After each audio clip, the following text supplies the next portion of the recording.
Hello दोस्तों, नमस्कार। मैं हूं सचिन पांडे और आप देख रहे हैं study with Sachin YouTube channel. तो दोस्तों, आज की इस वीडियो में हम देखेंगे सीटेट 2020 के लिए ईवीएस का अगला प्रैक्टिस सेट। इससे पहले 2 प्रैक्टिस सेट मैं आपको करा चुका हूं। अगर आपने वो नहीं देखे हैं तो लिंक डिस्क्रिप्शन में है, आप जाके वो प्रैक्टिस सेट देखिए। और ऊपर राइट कॉर्नर में आई बटन आ रही है, वहाँ क्लिक करके भी आप उन प्रैक्टिस सेट की वीडियो को देख सकते हैं। तो चलिए दोस्तों, अगर आपको ये वाला वीडियो पसंद आए तो वीडियो को लाइक कर देना, अपने अधिक से अधिक साथियों के साथ इसको शेयर कर देना।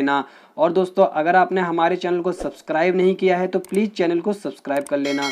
शुरू करते हैं हमारा आज का ये वीडियो। Let's start.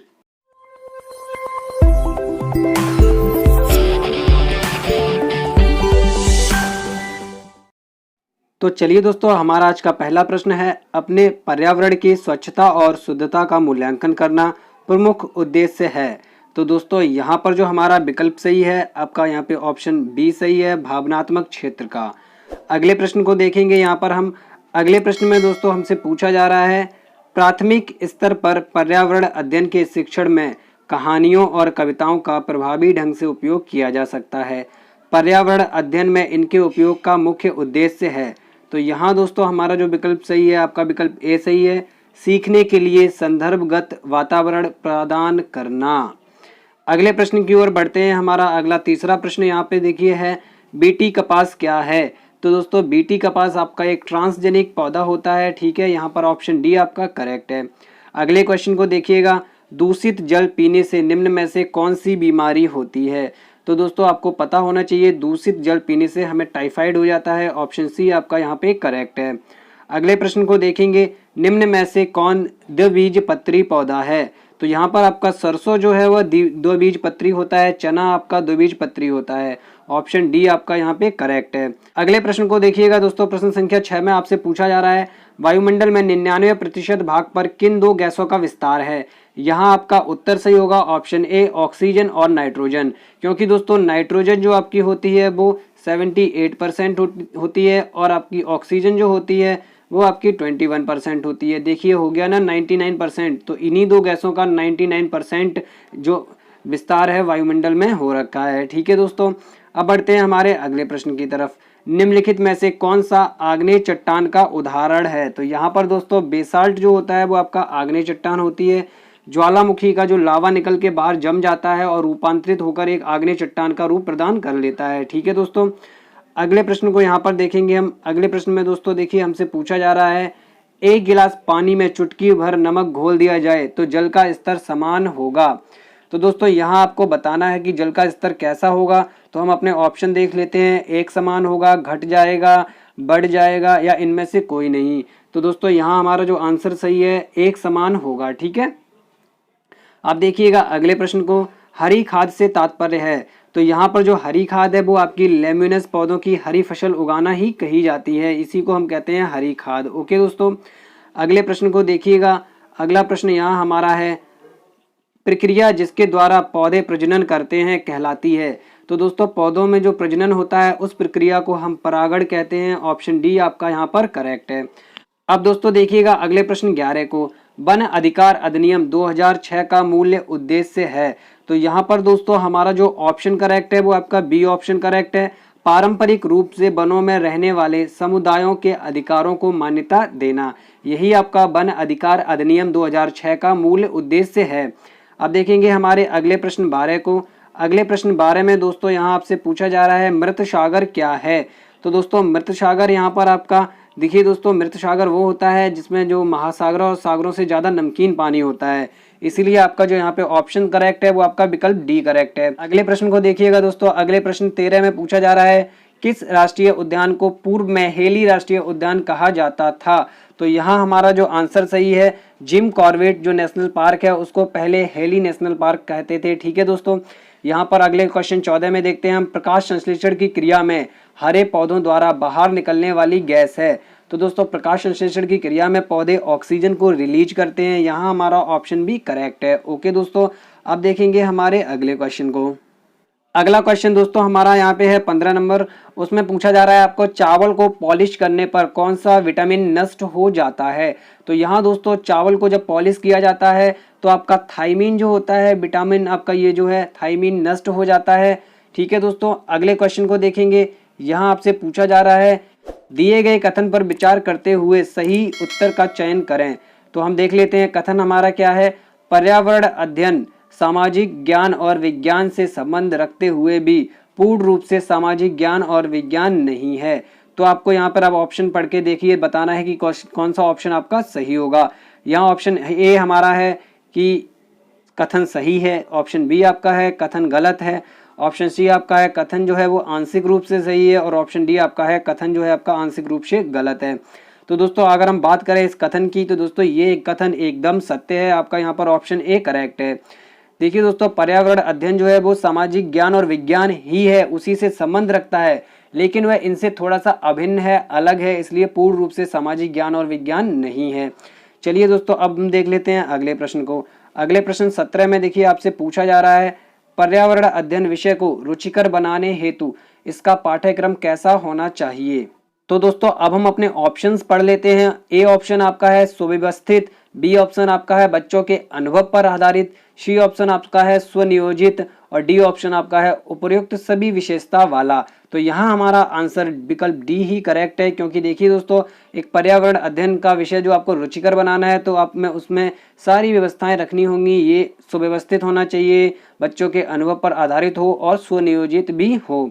चलिए दोस्तों अगले प्रश्न 18 को देखते हैं। इसमें देखिए दोस्तों पूछा जा रहा है प्राथमिक स्तर पर पर्यावरण अध्ययन विषय को बच्चों के लिए बहुत सरल और उपयोगी बनाने हेतु इसका पाठ्यक्रम किस प्रकार का होना चाहिए।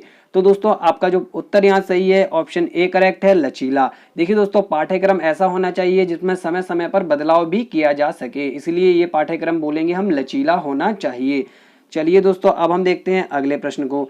तो दोस्तों हमारा अगला प्रश्न यहाँ पर है प्रश्न संख्या 19।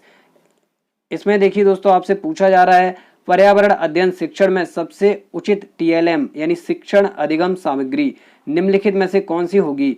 तो यहाँ पर आपका ऑप्शन सही होगा श्रव्य दृश्य सामग्री, क्योंकि दिखाने वाली और सुनाई देने वाली ये आपकी होती है श्रव्य दृश्य एक साथ। जैसे कि आपका हो गया चलचित्र यानी कि टेलीविजन, तो ऐसी सामग्री जो होती है पर्यावरण शिक्षण में बहुत ही ज्यादा उपयोगी होती है। चलिए अगले प्रश्न को देखते हैं हम। सतत एवं व्यापक जो आपका मूल्यांकन होता है सीसीई, इसके आधार पर पर्यावरण अध्ययन विषय की परीक्षा के कितने प्रकार हो सकते हैं। तो दोस्तों यहाँ हमारा जो आंसर सही है वो आपका ऑप्शन डी सही है। देखिए दोस्तों, पर्यावरण अध्ययन की परीक्षा के सभी प्रकार हो सकते हैं, प्रयोगात्मक, लिखित और मौखिक। अगले प्रश्न को देखेंगे दोस्तों। अगला प्रश्न यहाँ हमारा है, देखिए भौतिक विज्ञान का प्रमुख प्राथमिकता युक्त क्षेत्र निम्नलिखित में से कौन सा होगा। तो देखिए दोस्तों, यहाँ अगर हम बात करें हमारे आंसर की, तो यहाँ भी उपर्युक्त सभी सही है, क्योंकि दोस्तों ये आपके भौतिक विज्ञान के प्रमुख प्राथमिकता युक्त क्षेत्र के अंतर्गत ही आते हैं। अब देखिए दोस्तों अगले प्रश्न 22 को देख लेते हैं। यहाँ देखिए दोस्तों आपसे पूछा जा रहा है पर्यावरण अध्ययन शिक्षण में गुणवत्ता लाने के लिए नीचे कुछ सुझाव दिए गए हैं, उनमें से असत्य कौन सा है। तो हमें यहाँ पर गलत वाला यानी असत्य वाला बताना है। तो पहले हम अपने ऑप्शन पढ़ लेते हैं। छात्र को सोचने के लिए समस्या देना, अगला ऑप्शन है किसी अवधारणा पर अपना दर्शन विकसित करने देना, अगला ऑप्शन आपका है किताबों की पाठ्य वस्तु पर ज्यादा जोर ना देना, और अगला ऑप्शन आपका है शिक्षण के दौरान शिक्षक केंद्रित विधि का इस्तेमाल। तो दोस्तों यहाँ आपका यही ऑप्शन, लास्ट वाला ऑप्शन जो है वो एकदम गलत लिखा हुआ है यहाँ पर, यानी कि क्वेश्चन के अकॉर्डिंग ये आंसर हमारा सही होगा।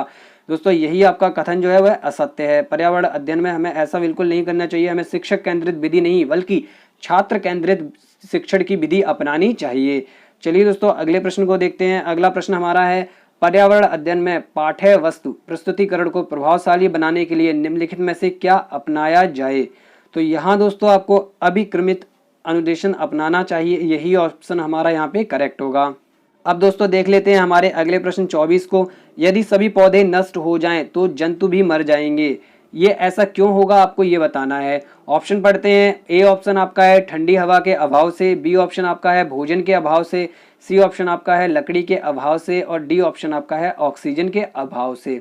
तो दोस्तों अगर हम बात करें यहाँ हमारे आंसर की, तो आंसर आपका सही होगा विकल्प बी, भोजन के अभाव से। देखिए दोस्तों, हमारा जो भोजन होता है वह सभी हरे पौधों से ही हमें प्राप्त होता है, ठीक है। अगर सभी हरे पौधे नष्ट हो जाएंगे तो हमारा भोजन ही खत्म हो जाएगा।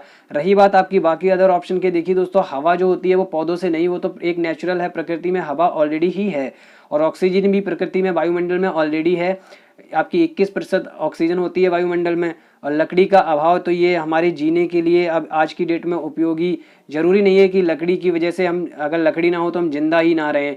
देखिए दोस्तों, लकड़ी का धीरे धीरे मॉडिफाई हो रहा है, हम दूसरी चीज़ों का भी इस्तेमाल कर रहे हैं उसकी जगह पर। तो यहाँ हमारा जो मेन जो आंसर होगा वो आपका होगा भोजन के अभाव से। ठीक है, अगले प्रश्न को देखते हैं।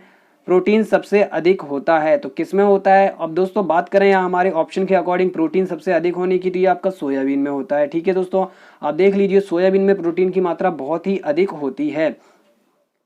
चलिए दोस्तों, अब देखते हैं हमारे अगले प्रश्न 26 को। देखिए इसमें आपसे पूछा जा रहा है पाठ्यक्रम से संबद्ध नीचे कुछ कथन दिए गए हैं, उनमें से असत्य कथन कौन सा है? तो चलिए दोस्तों ऑप्शन पढ़ लेते हैं। ए ऑप्शन हमारा है पाठ्यक्रम का सबसे अधिक संबंध विद्यालय से रहता है। बी ऑप्शन हमारा यहाँ पर है पाठ्यक्रम आलेख को वास्तविक रूप प्रदान करता है। सी ऑप्शन हमारा है पाठ्यक्रम बनाने में शिक्षक को अवश्य उचित स्थान दिया जाना चाहिए। डी ऑप्शन हमारा है पाठ्यक्रम छात्रों के संतुलित व्यक्तित्व विकास में योग देता है।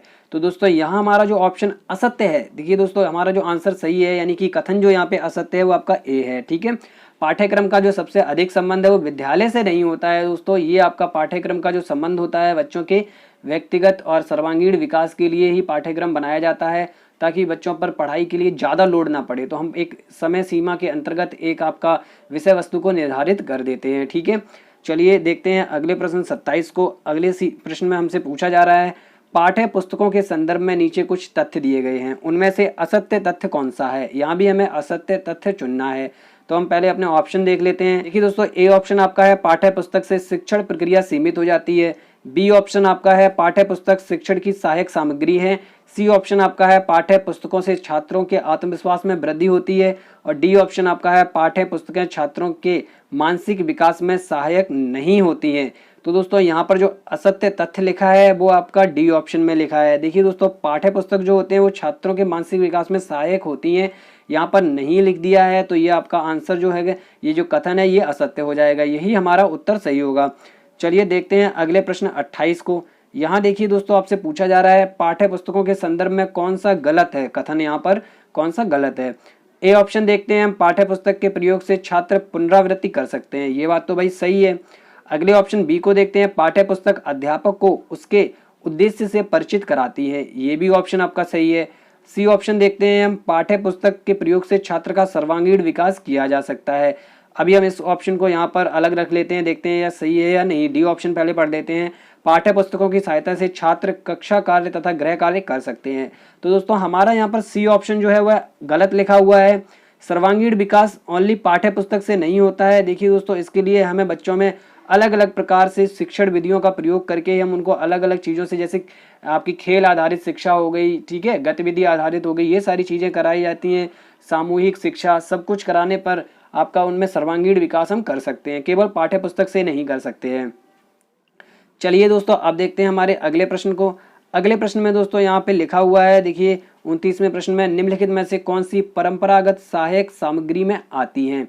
तो सहायक सामग्री जो आपकी परंपरागत होती है वो यहाँ पर श्यामपट्ट, पत्र पत्रिकाएं और तालिकाएं, ये सभी होती हैं, यानी उपयुक्त सभी हमारा यहाँ पे आंसर जो होगा वो सही होगा। अगले प्रश्न यानी लास्ट प्रश्न को देख लेते हैं यहाँ पर। अगर पर्यावरण अध्ययन शिक्षण के दौरान छात्रों को अधिगम कराने के लिए कोई फिल्म दिखाई जाती है तो वह किस प्रकार की सामग्री में शामिल होगी? तो देखिए दोस्तों, जब भी कोई फिल्म दिखाते हैं तो उसमें हम वीडियो भी देख रहे हैं और आवाज़ भी आ रही है, ऑडियो भी है, यानी कि आपका श्रव्य दृश्य सामग्री दोनों हो गई। तो यहाँ पे ऑप्शन सी आपका करेक्ट है। ठीक है दोस्तों, इसी के साथ उम्मीद करता हूँ आपका आज का प्रैक्टिस सेट ये पसंद आया होगा। दोस्तों आपसे एक विनती है कि प्लीज़ हमारे चैनल से जुड़े रहिए, चैनल को सब्सक्राइब कर लीजिए, अपने दोस्तों से कहिए कि चैनल को सब्सक्राइब करें, वीडियो को शेयर कीजिए। अगर आपको ये वाली वीडियो पसंद आई हो तो प्लीज़ वीडियो को लाइक करना और चैनल को सब्सक्राइब करना। वीडियो देखने के लिए आप सबका बहुत बहुत धन्यवाद। मिलते हैं अगली वीडियो के साथ, तब तक के लिए नमस्कार।